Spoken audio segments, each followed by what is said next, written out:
Saudara merasa diancam dan dipermalukan di depan umum, Bupati Toraja Utara, Yohanes Basang, melaporkan seorang warganya ke polisi.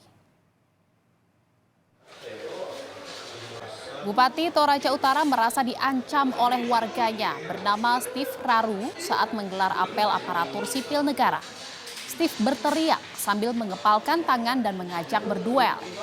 Yohanes melaporkan aksi ini ke Polres Toraja Utara, Sulawesi Selatan karena merasa dipermalukan di depan ASN lain. Sementara Steve membantah tuduhan pengancaman. Menurutnya, justru bupatilah yang tiba-tiba emosi dan memulai perdebatan di depan ASN yang akan ikut apel.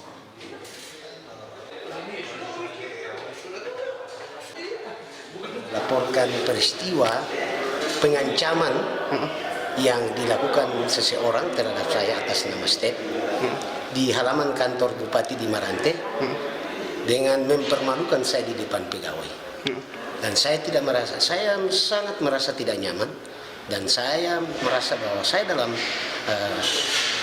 kondisi diancam. Oleh karena itu sebagai warga negara saya harus datang melaporkan peristiwa ini kepada pihak kepolisian.